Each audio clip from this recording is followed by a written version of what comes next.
Chinese ജനത ഇന്നുവരെ ആ ദുരിത ഫലങ്ങൾ അനുഭവിച്ചു കൊണ്ടിരിക്കുകയാണ്. അതിനുശേഷം പലതരത്തിലുള്ള വൈറസ് മഹാമാരികളും വകഭേദങ്ങളും ഒക്കെ അവിടെ ഉണ്ടായി. എന്നാൽ ഇപ്പോൾ പ്രകൃതി തന്നെ ചൈനയോട് ക്ഷോഭിക്കുകയാണ്. ചൈനയെ ഒരു വലിയ മഹാപ്രളയം പിടികൂടിയിരിക്കുന്നു. ചൈനയിലെ ഹുനാൻ പ്രവിശ്യയിലാണ് ഇത്തവണ കനത്ത മഴയെ തുടർന്ന് പ്രളയമുണ്ടായിരിക്കുന്നത്.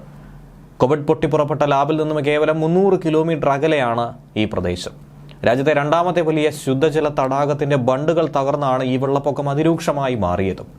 5700 കുടുംബങ്ങളെയാണ് വെള്ളപ്പൊക്കത്തിന് പിന്നാലെ മാറ്റിപ്പാർപ്പിക്കേണ്ട സാഹചര്യമുണ്ടായത്. രൂക്ഷമായ വേനൽക്കാലത്തിലൂടെ ചൈന കടന്നുപോകുന്നതിനിടയിലാണ് മഹാപ്രളയം കൂടി അവരെ പിടികൂടിയിരിക്കുന്നത്. ജലസ്രോതസ്സുകൾ ഇങ്ങനെ നഷ്ടമായിക്കൊണ്ടിരിക്കുന്നത്. ചെറുഡാം തകർന്ന് ഈ പ്രളയമുണ്ടായത് ചൈനയെ സംബന്ധിച്ച് വലിയ ആഘാതം തന്നെയാണ് സൃഷ്ടിച്ചിരിക്കുന്നത്. വെള്ളിയാഴ്ച ദിവസം ഉച്ചയ്ക്ക് ശേഷമാണ് ചെറുഡാം ഇങ്ങനെ തകർന്നത്. ഹുനാൻ പ്രവിശ്യയിലെ ഡോങ്ടിങ് തടാകത്തിലെ ബണ്ടാണ് ആദ്യം തകർന്നത്. ശേഷം അത് ഡാമിന്റെ തകർച്ചയ്ക്ക് കാരണമായി. സമീപ ഗ്രാമങ്ങളിലെ വയലുകളിലേക്കും പിന്നീട് വീടുകളിലേക്കുമൊക്കെ അപ്രതീക്ഷിതമായി പ്രളയജലം ഇരച്ചെത്തി.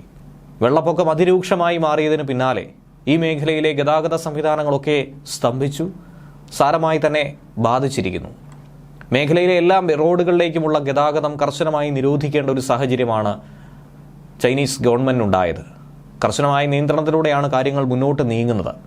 രക്ഷാപ്രവർത്തകരുടെ നിർദ്ദേശങ്ങൾ പാലിക്കാനും അതനുസരിച്ച് പ്രവർത്തിക്കാനും ആവശ്യപ്പെട്ട് പ്രസിഡന്റ് ഷീ ജിൻപിങ്ങും രംഗത്ത് വന്നിട്ടുണ്ട്. പൗരന്മാരുടെ ജീവനും സ്വത്തും സംരക്ഷിക്കാനുള്ള ശ്രമങ്ങൾ തങ്ങളുടെ ഭാഗത്തു നിന്നും ആരംഭിച്ചുവെന്നാണ് സർക്കാരും പറയുന്നത്.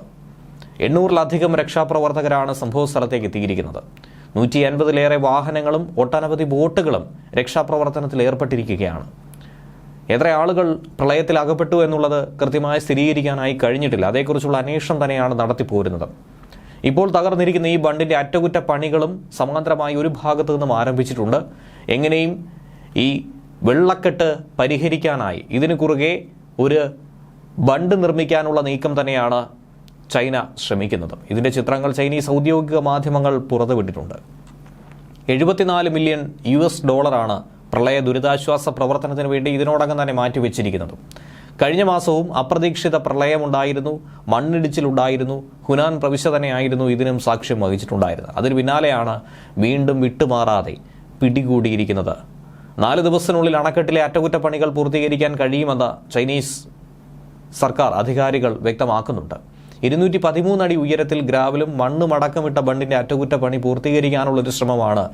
വലിയ കഠിന പ്രയത്നം തന്നെയാണ് അവർ നടത്തിക്കൊണ്ടിരിക്കുന്നത്. 46 സ്ക്വയർ കിലോമീറ്റർ മേഖലയിലാണ് നിലവിൽ പ്രളയം രൂക്ഷമായി ബാധിച്ചിരിക്കുന്നത്. അതുപോലെ തന്നെ എടുത്തു പറയേണ്ടത് ഇന്ത്യയിൽ അസമിലുണ്ടായ അതിരൂക്ഷമായ വെള്ളപ്പൊക്കം. കഴിഞ്ഞ ഒരു മാസത്തിനിടയിൽ 58 ജീവനുകളാണ് നമുക്ക് നഷ്ടമായിരിക്കുന്നത്. 23 ലക്ഷത്തിലധികം ആളുകളെ പ്രളയം ബാധിച്ചു കഴിഞ്ഞു. കച്ചാർ, കാമരൂപ്, ധുബ്രി, നാഗോൺ, ഗോൾപാറ, ബാർപേട്ട, ദിബ്രുഗഡ്, ലഖിംപൂർ, ജോർഹട്ട്, കജ്രാർ, കരിംഗഞ്ച്, ടിൻസുക്കിയ തുടങ്ങിയ ജില്ലകളെയാണ് ഏറ്റവും അധികമായി പ്രളയം ബാധിച്ചിരിക്കുന്നത്.